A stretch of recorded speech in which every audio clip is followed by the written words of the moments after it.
Bonjour Maurice. Bonjour Sébastien. Alors, vous venez de terminer votre livre, qui est un livre très complet avec énormément d'illustrations et qui est un livre généalogique. Et j'ai pensé que ce serait intéressant de vous interroger sur la manière dont vous avez pu récolter des données parfois très anciennes sur votre famille et savoir comment vous êtes organisé pour pouvoir partir à la recherche de vos ancêtres, comme vous l'avez fait. À la base, c'est d'utiliser les techniques d'un généalogue, hein, c'est clair. Et pour faire ce travail de généalogie, ce qui est très important, c'est d'avoir le bon logiciel, parce qu'il y en a une multitude sur le marché. Et pour moi, très sincèrement, celui qui est le plus efficient et le plus simple d'utilisation et certainement un des plus complets, c'est GeneaNet. Le principe repose sur comme on appelle ça, le travail collaboratif, quoi. Ah, d'accord. Voilà, c'est-à-dire que tout le monde abonde sur cette plateforme de logiciels pour renseigner un maximum de choses. Exemple, il y a beaucoup de bénévoles qui se tapent tous les cimetières, prennent les stèles en photo et puis les numérisent et les mettent sur le site GeneaNet dans la base de données. Ainsi, quand quelqu'un tape, par exemple, Spettel, il risque de trouver la tombe de la famille Spettel et par voie de conséquence aussi, les dates de naissance, les dates de décès, etc., etc. Et puis quand on tire sur la pelote de laine, ensuite, eh bien, on tombe dans le grand bassin comme Obélix ou comme Astérix, là. Et puis on est complètement pris par le truc. D'accord. Mais il faut voir qu'ils viennent d'être rachetés par Ancestry. Ancestry, c'est la base des Mormons, hein, grosso modo. Hein. Ah oui, qui sont déjà très actifs sur la généalogie des Mormons. Oui, oui, c'est certainement la base la plus importante avec MyHeritage. Et du coup, vous êtes parvenu à toutes les données que vous avez reçues, quasiment vous avez trouvé plus précisément sur votre famille, viennent de GeneaNet. De GeneaNet, mais pas seulement. Bon, ensuite, il faut avoir une base, quoi. Hein. Donc, on a quand même quelques indications de l'état civil local. Et à partir de cet état civil, vous remontez de génération en génération, puisque sur les dates, sur les actes de naissance figure le père, la mère, et puis ensuite vous cherchez l'acte de naissance du père et de la mère, et puis vous trouvez le grand-père et la grand-mère, etc., etc. Il faut aussi beaucoup communiquer avec le réseau des généalogues, et puis des copains, des archivistes, comme Francis Lichenay, mon ami, etc., qui vous donnent aussi des tuyaux pour savoir où chercher et comment chercher. Oui. Mais aujourd'hui, GeneaNet, il a des moteurs de recherche qui sont extraordinaires, quoi. Vous tapez Spettel dans le moteur de recherche, alors vous pouvez l'affiner ou pas. Si vous ne l'affinez pas, ça vous crache 3 ou 4 000 noms dans les 5 minutes, quoi. Et alors vous avez aussi fait des recherches sur l'étymologie de votre nom de famille et de celui de votre épouse. Oui. Et alors ça, comment vous avez trouvé ces informations? Je savais qu'on était donc d'origine autrichienne après avoir été souabe. Mais donc, si vous voulez, les héraltiques, à travers les héraltiques, il y a un centre de recherche et de comment on appelle ça, oui, un centre de recherche ou de documentaire sur les héraltiques mondiales et à Vienne. Et donc là, pareil, on avait une héraltique, mais sans motif, sans raison, sans explication, quoi. Hein. Et donc, je me suis mis en rapport avec le conservateur de ce musée, enfin de ce centre documentaire des héraltiques, et il m'a envoyé toutes les héraltiques que vous avez mis dans le bouquin. Là. D'accord. Alors pour les personnes qui ne savent pas, les héraltiques, c'est l'écusson, le blason de la famille. Voilà. Oui. Voilà. Et c'est là où il est intéressant d'observer sur ces héraltiques l'évolution du nom Spettel. Vous l'avez bien vu, ça, vous voyez ? Oui. Au fil des siècles. Et ça, c'est un élément qui est intéressant et important pour les autres recherches aussi, vous voyez.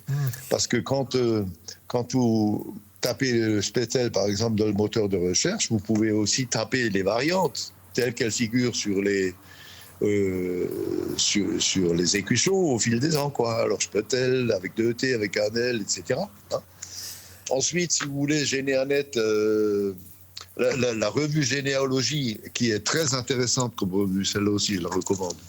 Je crois c'est un mensuel, hein, avec 2 dossiers annuels. Ou d'ailleurs, figure, si vous voulez, il y avait un numéro spécial sur comment présenter un livre et comment faire un livre. Et il parlait là d'un biographe. Dans votre cas précis, ce qui arrive aussi dans certaines familles, vous vous êtes rendu compte aussi qu'il y a eu toute une lignée professionnellement Oui. alors d'un côté de meunier et de l'autre Oui. de menuisier, d'ébéniste. Ça, on voit ça partout, quoi. Hein. Je veux dire, dans tous les arbres généalogiques, on voit des lignées de métiers, parce que les métiers, eh bien oui, dans le temps, ils se transmettaient de père en fils et de fils en petit-fils, etc. C'est incroyable. L'autre jour, j'ai fait une recherche sur le beau-père de mon frère aîné. Eh bien, c'était des maréchals ferrants, oui. D'accord. Ouais. D'ailleurs, j'ouvre une parenthèse. Quand on écrit un livre, je crois qu'il faut bien... Il y a 2 choses au préalable qu'il faut faire. On ne peut pas se lancer dans l'écriture d'un livre comme ça, avec le doigt mouillé. Il faut d'abord, si vous voulez, que la généalogie, l'arbre, soit constitué, pour qu'on ait déjà la base de tous les ancêtres. Au moins ceux jusqu'en 1700, voilà, à peu près, quoi. Hein. Parce qu'avant, c'est compliqué, puisque la Révolution et les différentes épidémies, comme la peste en 1300 et en 1600, là, et les différentes guerres, on a brûlé, pendant ces épisodes-là, on a brûlé beaucoup de choses, quoi. Hein. Dans le temps...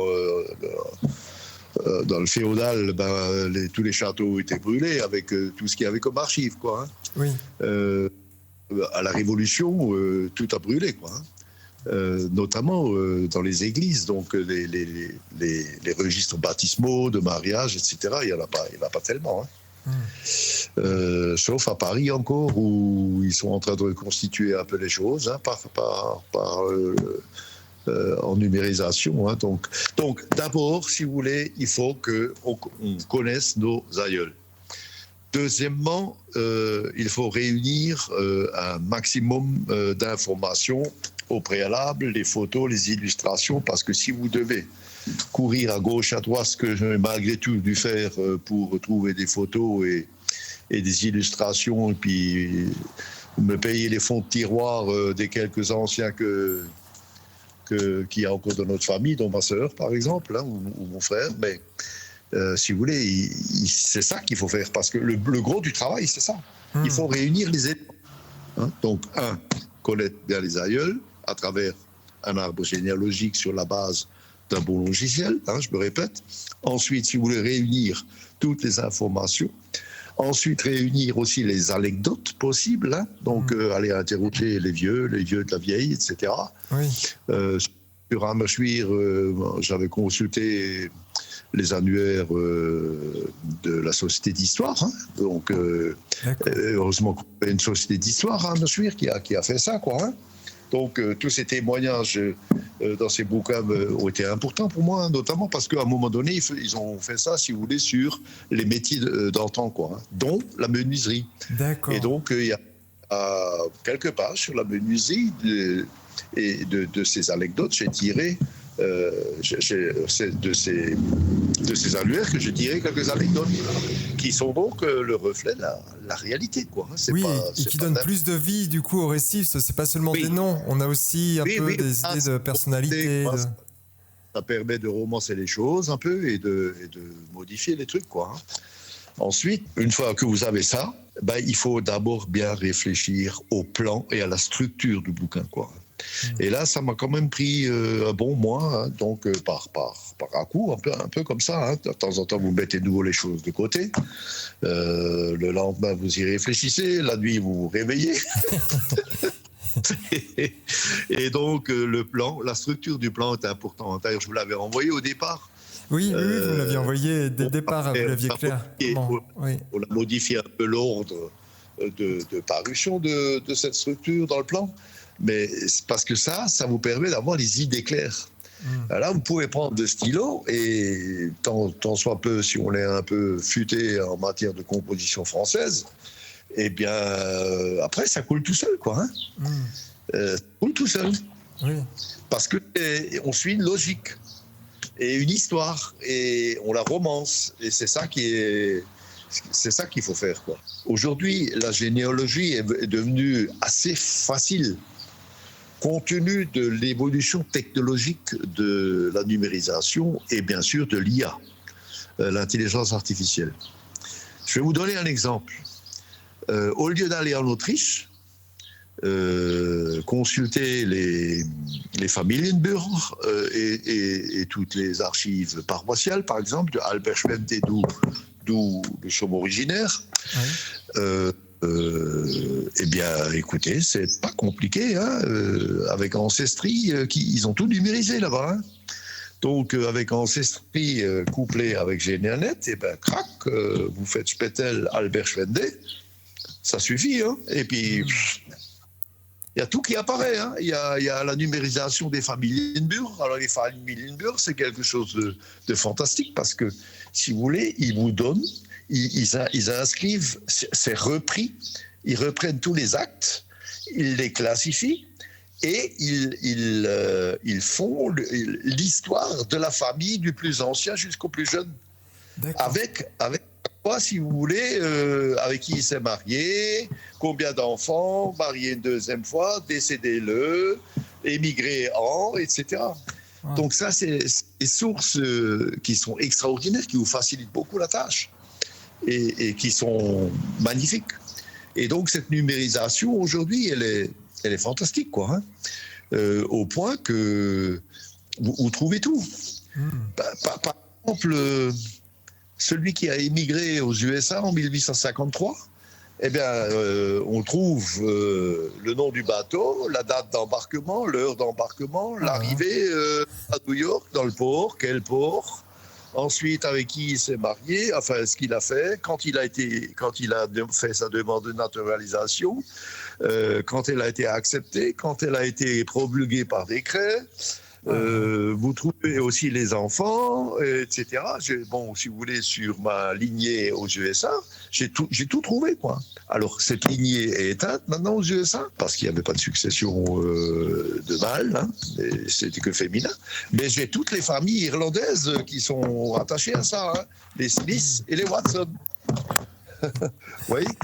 Donc, et j'ai même trouvé la photo de la tombe où ils sont enterrés. C'est celle qui est dans le bouquin. Ah oui, ça, vous avez aussi des illustrations du coup sur ces sites. La photo de la tombe et sur cette photo est gravé exactement, si vous voulez, tout ce qu'il faut, qui vient corroborer et prouver que ce que j'ai trouvé par ailleurs est parfaitement juste. Oui, c'est formidable. Et c'est vrai que c'est encourageant parce que du coup, on se dit que ça devient beaucoup plus simple, même si c'est un énorme travail, ça devient en tout cas plus simple de retrouver la trace de ses ancêtres. Oui. Et alors aujourd'hui, par exemple, avec qui concerne l'intelligence artificielle, avant, lorsque vous aviez un acte en latin, écrit, je veux dire, parce qu'à l'époque, même les curés savaient à peine écrire, donc c'est indéchiffrable. Hein. Oui. C'est indéchiffrable. En revanche, l'IA, elle est capable de faire ça. Ah, oui. Et elle vous met, lorsque vous cliquez, par exemple, sur l'acte en question, elle vous met la transcription en français à côté, ou en anglais, ou en allemand, comme vous le voulez. Ah oui, c'est fou. Hein. Et vous avez la transcription. Hein. Parce que nous, si vous voulez, quand on était allemand de 70 à 18 et de 39 à 45, tous les actes d'état civil sont écrits en allemand, en gothique. Hein. Donc, c'est pas évident, quoi. Hein. Oui. Pour quelqu'un qui ne met pas l'allemand, c'est pas évident. Et là, si vous voulez, l'IA... tac, boum, elle vous transcrit tout ça, elle a fait régler. Et non seulement elle vous le transcrit, si vous appuyez sur le bouton importer dans mon arbre, vous avez même la copie de l'acte qui va dans les médias de votre arbre. Wow. Oui, c'est fou. Hein. Ouais. Et alors, un peu pour terminer, est-ce que je peux vous demander parce que maintenant, là, le livre, alors vous l'avez pas encore entre les mains, il est chez l'imprimeur, donc voilà, Oui. hein, tout est prêt pour que vous l'ayez là très bientôt. Oui. Et quel est le sentiment que ça a généré chez vous d'arriver à la fin de cette grosse aventure et d'avoir là bientôt le livre entre les mains? Un sentiment du devoir accompli. Voilà. Oui. C'est aussi simple que ça. Moi, je ne savais rien de notre famille. D'ailleurs, je ne suis pas le seul. Il y en a beaucoup qui ne savaient rien de notre famille. Mais quand je dis rien, c'est vraiment rien, parce qu'elle a été chahutée quand même, cette famille. Hein. Je ne sais pas si vous l'avez lu. Hein. Oui, bah oui. Enfin, oui. Elle a été chahutée. Mais on ne savait rien. Je ne savais pas comment était ma grand-mère maternelle, là. Qui, vous savez, la grande bonne femme, là, oui. Avec une stature de mec, là. Oui. C'était un personnage. Mais je ne savais rien de cette bonne femme. Je ne savais rien de mon père. Je ne savais rien de mon grand-père. La photo qui est dans... Tout le monde l'a découvert, cette photo. Personne ne savait comment... La tronche qu'il avait, quoi. Hein. Wow. Donc, si vous voulez, ça, c'est des découvertes extraordinaires qui viennent assouvir, je dois dire, avec beaucoup de bonheur, si vous voulez, le fait que on commence à mettre des sentiments sur des photos, vous voyez, voilà, c'est ça, quoi. Hein. C'est ça qui est extraordinaire. Hein. Et donc, vis-à-vis de la descendance à venir, eh bien, pour moi, c'est clair, c'est le sentiment du devoir accompli. Est-ce qu'ils vont le lire? Je l'espère. Sinon, tant pis. En tout cas, pour être sûr qu'ils le lisent, je vais l'offrir. Comme ça, le problème est réglé. Oui, effectivement. Et même si certains ne le lisent pas, les générations qui suivront, il y aura forcément des gens pour être curieux et le lire. Il y aura Vous savez, les agriculteurs ou les viticulteurs chez nous, ils disent toujours la chose suivante. Les amours passent, mais les hectares restent. Et là, c'est pareil, l'histoire passe, mais les écrits restent. Oui, c'est une très belle phrase. Et donc, vous avez parfaitement traduit, avec beaucoup d'élégance dans le style, dans l'écriture, avec une fluidité, avec le ressenti des sentiments, des émotions. Si, franchement, un grand bravo. Ah, merci beaucoup, ça fait plaisir. Franchement, j'ai beaucoup apprécié votre collaboration, mon cher ami. C'est bravo, c'est bien. Ah ben merci. Mais ça se sentait dans ce que vous aviez écrit sur votre site. C'est ce que vous m'aviez dit le premier jour, je me souviens que vous aviez une bonne prémonition en voyant le site. Ça là, c'est... Voilà. Non, pour moi, ça a été un très beau projet aussi. Bonne expérience. Oui, pour moi aussi. Formidable.